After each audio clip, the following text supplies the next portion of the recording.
Oi, e aí, tudo certo? Hoje o papo é sobre presença, aquela que não se impõe, só acompanha. Se curte esse tipo de olhar, deixa o like e se inscreve para seguir com a gente. Bora lá? Nossa conversa hoje, ela parte de uma pergunta bem direta, sabe? Tá lá no 7º capítulo do livro Cartas a um Jovem Terapeuta. O que eu faço para ter mais pacientes? A fonte que a gente usa, ela nos leva para um cenário bem específico, né? A psicanálise na França ali nos anos 70, 80, é tipo um estudo de caso sobre como as instituições funcionavam e a prática em si. E a questão central é essa mesmo.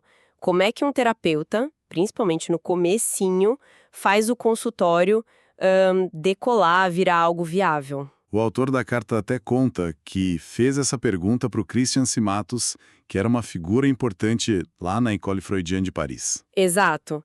E a resposta do Simatus, assim, de primeira, pareceu simples. Faites-vous connaître. Quer dizer, faça-se conhecer. Parece óbvio, né? Se ninguém te conhece... Pois é, se ninguém sabe que você existe, como vai ter paciente? Só que naquele contexto específico da École Freudiana, essa frase tinha um subtexto, uma camada a mais bem direcionada.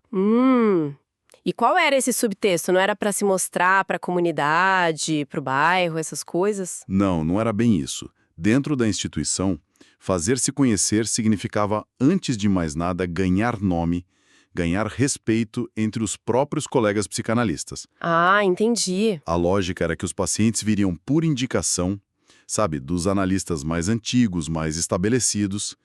Então, o caminho era buscar a tal da excelência teórica. Excelência teórica, como assim? Publicar artigos, sabe?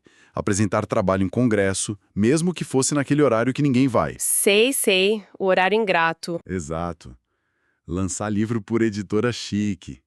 Já o trabalho clínico prático, tipo atender num posto de saúde, num dispensário público, isso contava menos pontos nesse jogo interno.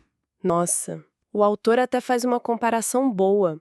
Essa produção teórica era como roupa de passarela, mais para dar brilho para a marca, para o nome do analista ou da instituição, do que para usar no dia a dia da clínica, entende? Totalmente. Quer dizer, o foco saía do atendimento em si e ia para essa validação dos colegas.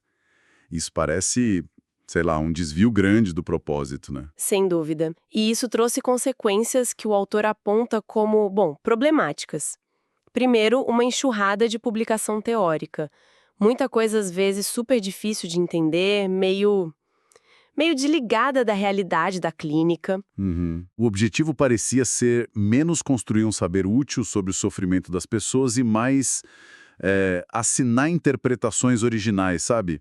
Para impressionar os outros analistas. Chegava a que ponto isso? Chegava ao ponto irônico que o autor menciona de ter gente escrevendo análises super sofisticadas sobre síndromes X ou Y sem nunca ter atendido um paciente com aquilo, baseado mais numa lógica pura teórica do que na experiência clínica real. Caramba! E outra coisa, a comunidade psicanalítica se fragmentou, virou um monte de grupinho, de escolinha, e o autor sugere que isso era mais por disputa de poder, de liderança, 100 grupos permitem 100 chefes, ele diz, do que por diferenças teóricas reais e profundas. Faz sentido essa dinâmica interna toda.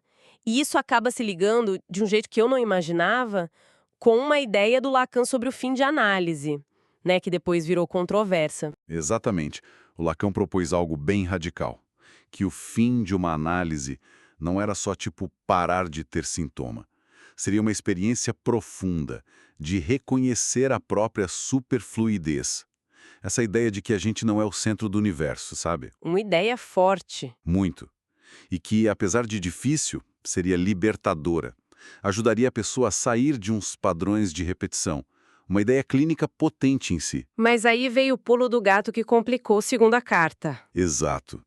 O Lacan adicionou que essa experiência de superfluidez, ela produziria uma tal qualidade analítica.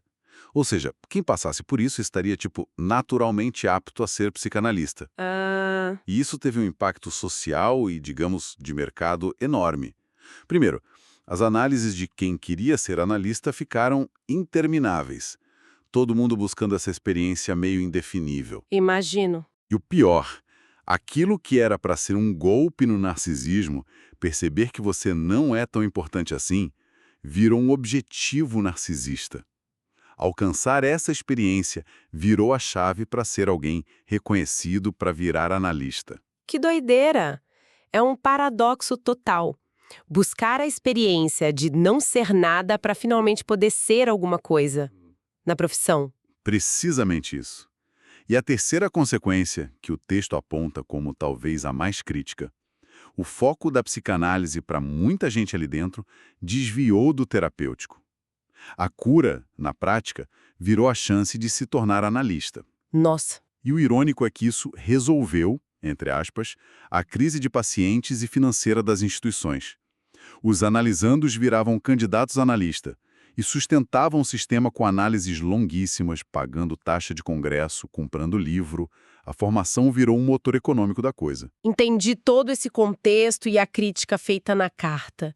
Então, depois de desdobrar todas essas armadilhas institucionais, qual é a resposta que o autor dá no fim das contas para a pergunta lá do começo? O que fazer para ter mais pacientes? A resposta dele é um retorno ao básico, ao fundamental. Ele argumenta que o primeiro compromisso do terapeuta não pode ser com a teoria A ou B, nem com Freud, nem com Lacan, nem com a instituição X ou Y. E com quem tem que ser? O compromisso primordial, ele diz, tem que ser com as pessoas. As pessoas que confiam em você, que chegam ali trazendo o sofrimento delas, buscando escuta, buscando alívio. Com a comunidade onde você trabalha, ele até usa uma analogia forte com a União Soviética. O compromisso devia ter sido com o povo russo, não com a teoria marxista ou com o partido. É um chamado forte para responsabilidade direta com quem procura ajuda.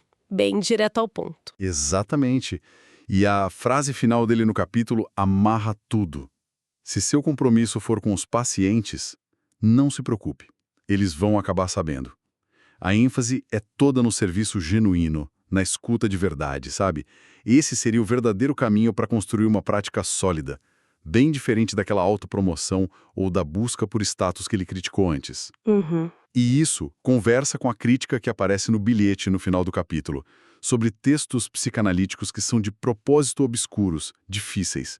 Parecem mais ferramentas de poder, de criar uma idealização do que de passar um saber útil de verdade. Se isso te fez pensar, deixa o like. Um abraço cheio de gratidão e até o próximo papo, aqui no Psicoleitura.